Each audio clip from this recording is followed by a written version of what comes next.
Assalamualaikum dan salam Sarawakku sayang.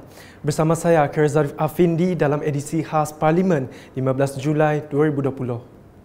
Tumpuan edisi khas Parlimen hari ini. Kementerian Pelancongan Seni dan Budaya memfokuskan usaha mempromosikan pelancongan domestik bagi menampung industri itu yang kini terjejas susulan pandemik COVID-19. Menterinya Datuk Seri Nancy Shukri berkata, tindakan itu bagi memastikan kelangsungan aktiviti-aktiviti industri agar ekonomi negara terus dijana. Oleh itu, salah satu fokus perancangan MOTAC pada masa ini dan pasca PKP kelak adalah untuk menumpukan perhatian dan promosi bagi melonjakkan bilangan pelancongan domestik bagi sedikit sebanyak menampungkan kehadiran pelancong asing. Tadi dijemput ke Jerantut, insya-Allah saya pergi sebab kami pun telah pergi secara domestik ke negeri-negeri di Malaysia ini. Oleh itu, kita perlukan rakyat Malaysia untuk melancong dalam negara. Bak kata tagline kita, cuti-cuti Malaysia, bagi memastikan kelangsungan aktiviti dalam industri ini agar aktiviti ekonomi dapat terus dijanakan. Ketika menjawab soalan lisan semasa hari ketiga mesyuarat kedua bagi penggal ketiga Parlimen ke-14 hari ini, beliau memberitahu agensi berkaitan dan sektor perhotelan juga telah mempertingkatkan operasi masing-masing. Banyak telah kita lakukan, misalnya dari segi promosi domestic tourism yang telah kami lakukan, walaupun kita menjangka akhirnya mungkin pada akhir tahun ini, tetapi kita nampak pada beberapa minggu yang lepas ini, kita sudah nampak bagaimana bagaimana kita telah melakukan recovery ini, dan nampaknya hotel-hotel yang telah bermula beroperasi begitu banyak sekali dan kebanyakannya telah dia punya occupancy rate dengan izin adanya 75%, adanya 100%. Itu yang kita dapat maklum balas daripada Malaysian Association of Hotels dan juga yang lain-lain yang melalui yang bekerjasama dengan kita. Malah kami terima kasih juga dengan airlines.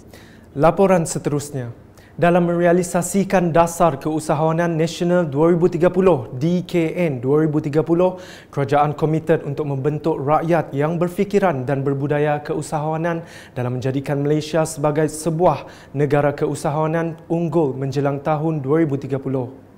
Menteri Pembangunan Usahawan dan Koperasi Datuk Seri Dr. Wan Junaidi Tuanku Jaafar berkata, teras strategik DKN 2030 telah menggariskan usaha bagi membudayakan keusahawanan segenap lapisan masyarakat, termasuklah graduan universiti, bagi meningkatkan lagi minat mereka untuk mencuburi bidang keusahawanan sebagai kerjaya. Kita juga melatih dua perkara. Satu, untuk kabulih kerja mereka ni, kabulih pasaran mereka ni, dengan membina, membimbing mereka untuk belajar satu-satu skill supaya mereka boleh bekerja dengan syarikat-syarikat. Jadi dalam dua program, iaitu Technopreneurship Program untuk postgraduate ni, tujuannya melatih mereka yang di sudut teknikal, entrepreneurship berhubung dengan perkara-perkara advanced technology. Oleh kerana dia advanced technology, high-end punya pekerjaan. Jadi dia pertama dilatih untuk bekerja dengan syarikat-syarikat. Yang kedua ialah melatih mereka ini untuk minat dalam bidang keusahawanan. Tambah beliau, antara inisiatif yang dilaksanakan oleh kementeriannya bagi meningkatkan penyertaan graduan universiti untuk menceburi bidang keusahawanan ialah seperti Technopreneurship, Programs for Fresh Graduate, Agri-Coaching and Industry Development Program dan program New Gen Entrepreneur Online Bootcamp. Selanjutnya pula, usaha memastikan setiap rakyat memiliki kad pengenalan terutamanya di kawasan pedalaman perlu dipertingkatkan lagi. Menurut Ahli Parlimen Hulu Rajang, Datuk Wilson Ugak Kumbong, isu tersebut masih membelenggu penduduk di Long Singgut, Belaga dan menjejaskan masa depan anak muda kawasan itu.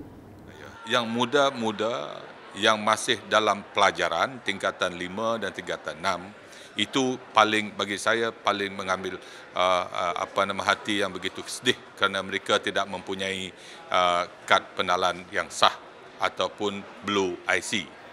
Jadi yang masalahnya mereka tidak dapat kalau tingkatan 5 tidak dapat mengambil perpesaan kerana tidak ada IC. Mereka ni bijak, mereka pandai dan juga mereka amat rajin dalam segi pendidikan. Bercakap kepada UKAS masa ditemui di bangunan Parlimen di Kuala Lumpur, beliau berharap isu tersebut dapat diselesaikan dengan segera selain isu itu memberi imej buruk kepadanya sebagai wakil rakyat kawasan.